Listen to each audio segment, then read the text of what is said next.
Rapaz, eu estou cortando uma seringa. Isso aqui foi um ramo de vida que meu pai me criou. E ele me ensinou a cortar, a depender do pau da seringueira, para poder que ela tenha condições para a gente cortar no próximo ano que vem.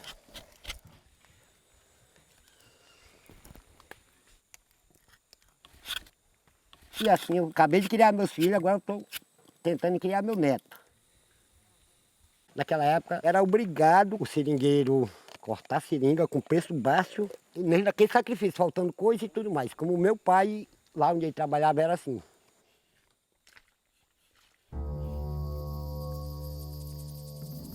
Rapaz, o Médio Juruá era uma área com as populações indígenas apenas, e no ciclo da borracha, como esse rio é muito rico em seringueira, né, migrou muito nordestino para cá.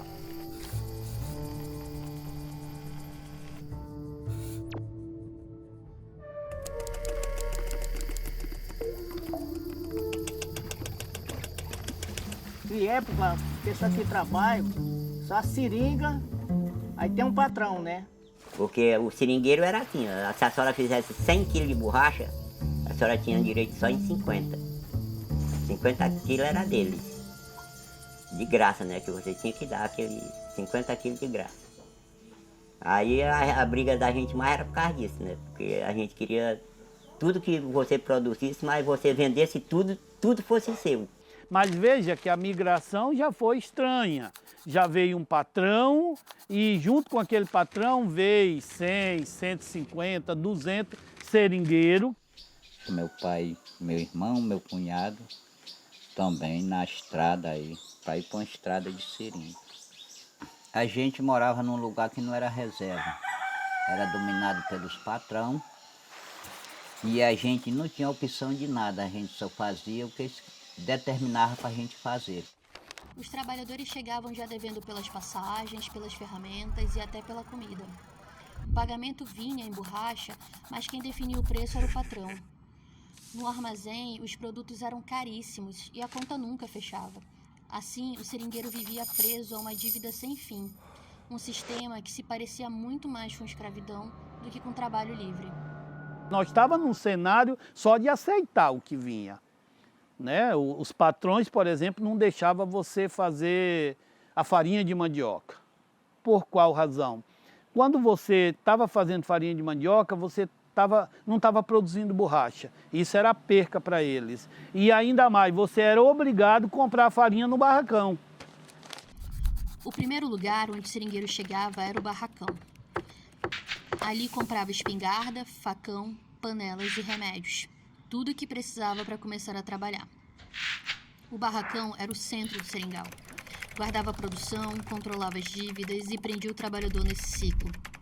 Em alguns lugares, quem fazia esse papel eram os regatões, comerciantes que chegavam de barco trocando alimentos por borracha em condições igualmente abusivas.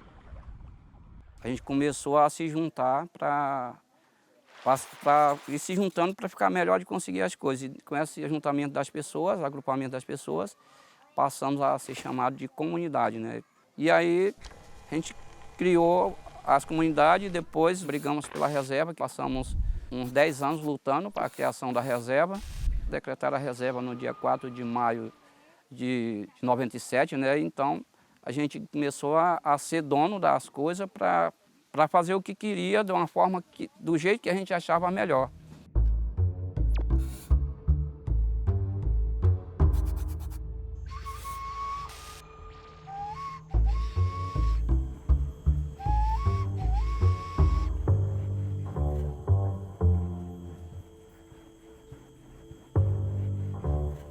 Para mim fazer farinha branca. Eu gosto de fazer tudo, eu gosto de fazer farinha, gosto de coletar semente. Eu não tenho orgulho de trabalhar na roça.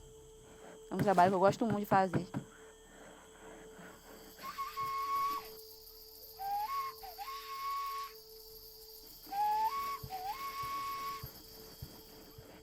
Quando eu entendi por gente, eu já morava aqui. Ele não era reserva. Mas era muito difícil assim, de pegar peixe, porque os pessoal atacavam muito. E depois que virou reserva, Melhorou muito. Hoje o manejo do pirarucu é feito de lá. Tem muito peixe.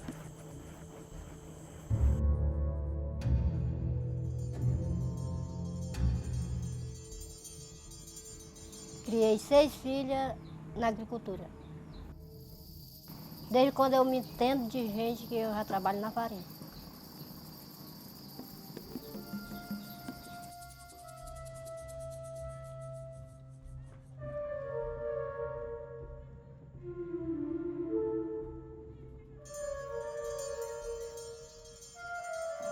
É bom a gente viver na reserva, porque tudo se torna mais fácil. Porque se você morar só a sua casa isolada lá no canto, você não ganha nada disso. Você está isolado, né? Porque ele chama isolado quando a pessoa mora só.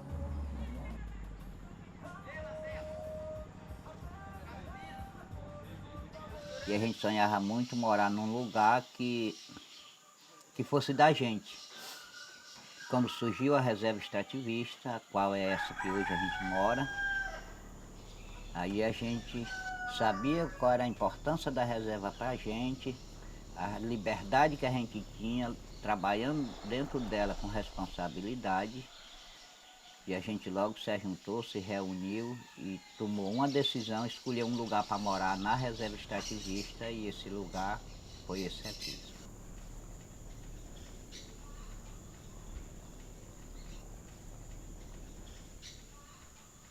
Depois da criação da reserva, mudou demais. Por quê? Porque aí foi onde a gente conseguiu se organizar as comunidades, né? E trabalhar, em vez de no individual, começamos a trabalhar no coletivo. Aí a gente começou a se conhecer mais, ter mais o contato físico com as outras comunidades, ter essa união de pessoas.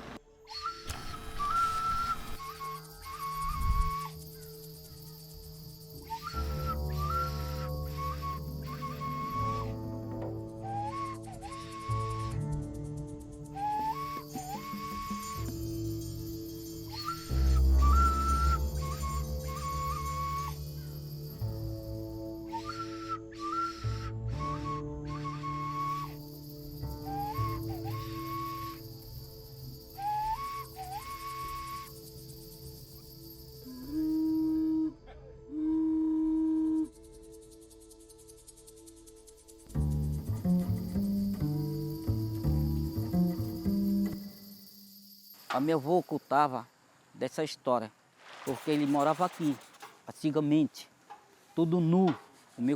O meu avô contava isso, né? Aí depois que essa terra é nossa, nós brigava lá, brigava. No final dos anos 1990, o Greenpeace esteve no Médio Juruá, a convite dos ribeirinhos e do povo Deni. A organização se colocou ao lado dos Deni no processo de autodemarcação de seu território, oferecendo apoio técnico e ajudando a expor as madeireiras que invadiam a região. Depois de anos de luta, a terra indígena Deni foi homologada em 2004, garantindo oficialmente o direito ao território tradicional. Eu estava fazendo demarcação do terra, 60 dias, 2 meses. Muita gente, tudo fraco. Acabou-se nossa farinha, nosso café, nosso arroz, nosso macarrão. Acabou tudo. Nós comemos peixe puro. O charampo chegou, matava 80 deninhos. Por sal de deninho. Escapava só eu, escapava meu filho esse daí, outra. 3 filhos escapou eu. Minha esposa morreu também. Minha criança morreu 2. O branco perria muito. Brigava com muito, o cara fica devendo no regatar, o cara matava. É isso, por causa disso, por isso eu fui lá. Teve, depois ele expulsou, marcar nossa terra e vivemos bem agora de novo. Quer acabar essa marcação de novo, quer entrar de novo o branco, não.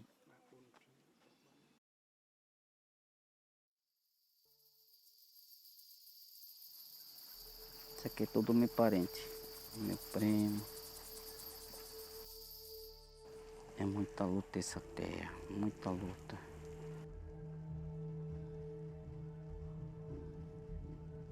É difícil. Difícil essa terra para lutar. Isso aqui é morar no norte, toda criança.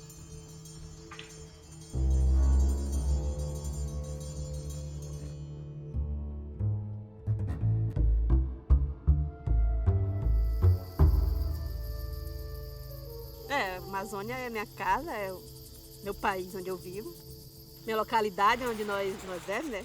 Porque nós somos amazonenses, nós faz parte da Amazônia, né?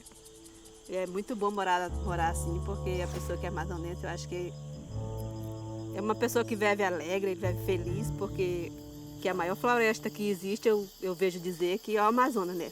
Floresta da Amazonas. Então nós vivemos nessa riqueza, né? A riqueza da Amazônia.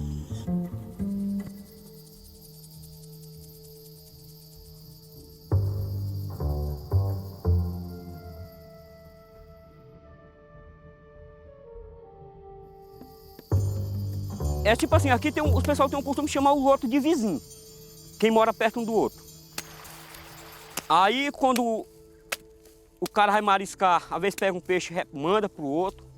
Quando tira um açaí, manda pro outro. O cara às vezes não tem um café, um açúcar, o outro empresta. Aí por aí a gente vai levando a vida.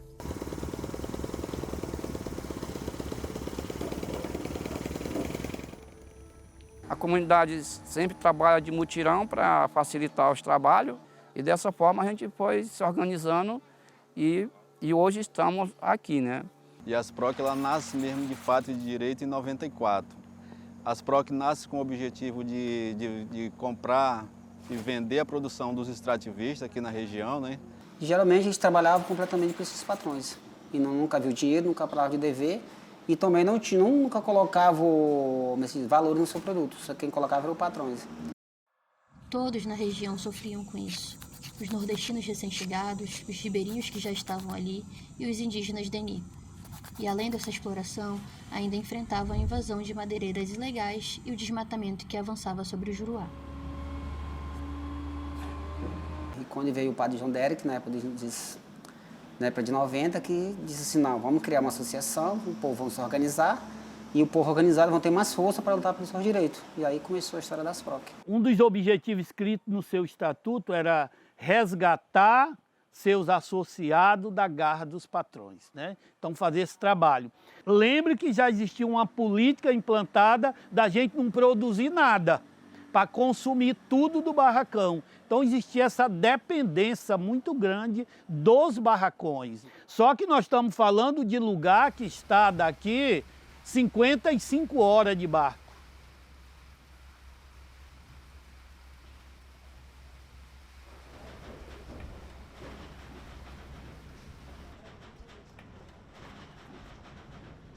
Nós temos uma bossa que onde ela veio para escoar a produção e levar a mercadoria industrializada até o final do município, que é 52 horas até chegar à última cantina. Então, nossa borracha ela é comprada aqui na sede, daqui do torno, e em nossas cantinas é trocada a mercadoria pela produção de borracha. Não só borracha, mas também a farinha.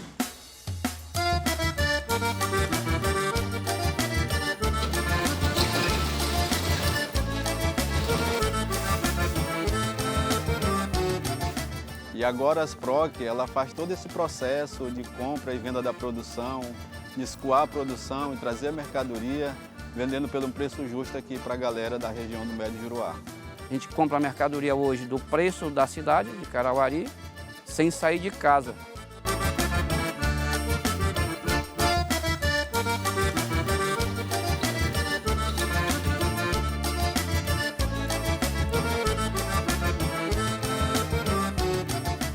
Tinha essa reunião das mulheres, só falava numa associação das PROC, que eram os homens, né?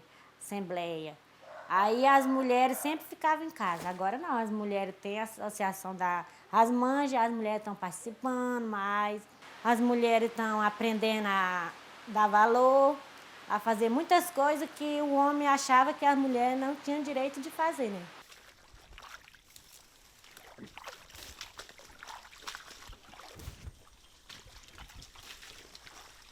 Eu planto roça, eu capino e faço farinha, ajunto os cocos.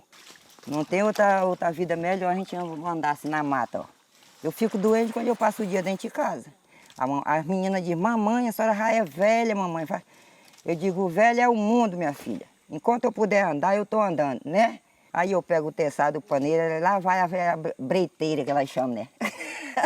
A velha breiteira, eu digo, deixa, pode me chamar do que quiser, mas eu vou trabalhar. A comunidade é onde tem muita gente que briga pelo um bem comum de todo mundo. Um pouco que o cara não tem às vezes, o outro vai, manda para ele, e por aí a gente vai largando a vida. É, uma ajuda a outra, né? Todo mundo envolvido, a união, né? De você, deixa ela viver, deixa ela viver. O mundo inteiro também vai agradecer. O maior prazer, o maior prazer. A natureza depende de você, deixa ela viver, deixa ela viver. O mundo inteiro também vai agradecer. O maior prazer, o maior prazer.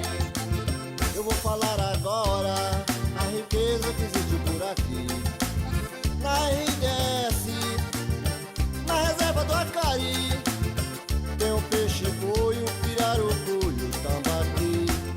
A natureza depende de você, deixa ela viver, deixa ela viver. O mundo inteiro também vai agradecer. O maior prazer, o maior prazer. Tem o surubim, tem a matrinchã, tem o tucunaré. É um peixe gostoso que tem nos lagos e garapés.